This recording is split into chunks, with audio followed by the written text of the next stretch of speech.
የተመጠነ ቡና መጠኑ ስንት ነው? ሰላም ሰላም ውድ ቤተሰቦች እንደሰነበታችሁ? እግዚአብሔር ይመስገን እኔ ደህና ነኝ። ዛሬ የተመጠነ ቡና መጠኑ ስንት ነው በሚል አጭር ርዕስ እንነጋገራለን። የተመጠነ ቡና ስንል አንድ ሰው በቀን መውሰድ ያለበት የቡና መጠን ማለት ነው። ስለዚህ አንድ ሰው በቀን መውሰድ ያለበት የቡና መጠን ስንት ነው? ይህን በሁለት ግሩፕ ከፍለን ለማየት እንሞክራለን። የመጀመሪያው ጽንስ ላይ ላሉ እናቶች ሲሆን ሌላው ደግሞ ከጽንስ ውጭ ላሉ እናቶችና ለወንዶች ይሆናል ማለት ነው። ስለዚህ አንድ ጽንስ ላይ ያለች እናት በቀን መውሰድ ያለባት የቡና መጠን ከ200 ሚሊግራም ካፊን በታች መሆን መቻል አለበት። የካፊን መጠኑ ከ200 ሚሊግራም በታች መሆን መቻል አለበት። ከጽንስ ውጭ ባሉ እናቶችና ለወንዶች ደግሞ ከ400 ሚሊግራም በታች መሆን አለበት። ማለትም የካፊን መጠኑ ከ400 ሚሊግራም በታች መሆን አለበት። እንግዲህ ባለፈው ርዕሳችን በቡና ወይም በኮፊ ውስጥ ያሉ ንጥረ ነገሮችን አይተናል። ከነዛ ንጥረ ነገሮች አንዱ ካፊን የሚባለው ንጥረ ነገር ነው ብለናል ማለት ነው። ስለዚህ የቡና መጠን በቀን ውስጥ የተመጠነ ቡና የምናሰላበት ንጥረ ነገር የትኛው ነው? ካፊን የሚባለው ነው ማለት ነው።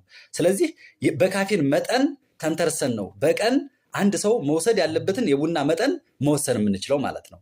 ስለዚህ 200 ሚሊግራም ካፊን መኖሩን 400 ሚሊግራም ካፊን መኖሩን እንዴት እናውቃለን የሚል ጥያቄ መነሳቱ አይቀርም።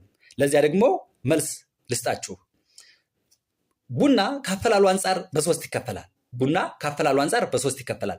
አንደኛው ብሩዊድ ኮፊ ወይም ደግሞ የጀበና ቡና ይባላል። ይቺ ፊልተሯንም ይጨምራል እሱ ብሩዊድ ኮፊ ወይም የጀበና ቡና። ሁለተኛው ፈጣን ቡና ወይም ኢንስታንት ኮፊ ይባላል። ሶስተኛው ኤስፕሬሶ ኮፊ ወይም ደግሞ የማሽን ቡና ይባላል ማለት ነው። ኤስፕሬሶ ኮፊ ወይም የማሽን ቡና ይባላል። ወደ መጀመሪያው ስንመጣ ማለትም ብሪውድ ኮፊ ወይም ደግሞ የጀበና ቡና የሚባለው ስንመጣ እንግዲህ አንድ በጽንስ ላይ ያለች እናት መውሰድ ያለባት የካፊን መጠን ከ200 ሚሊግራም ነው ብለናል። ከዛ ከጽንስ ውጭ ያሉ እናቶችና ወንዶች ደግሞ መውሰድ ያለባቸው የካፊን መጠን ከ400 ሚሊግራም በታች መሆን አለበት ብለን ተነጋግረናል አይደል? ስለዚህ አንድ ነገር ልታስተውሉልኝ የሚገባ አንዷ ስኒ ቡና 240 ሚሊ ሊትር ናት። 240 ሚሊ ሊትር ናት። ይችን እንድታስተውሉልኝ እፈልጋለሁ። አንዷ ስኒ ቡና 240 ሚሊ ሊትር ናት። ስለዚህ አንዷ ስኒ ላይ 95 ሚሊግራም ካፊን አለ። አንዷ ስኒ ላይ 95 ሚሊግራም ካፊን አለ። ይህ የማሽን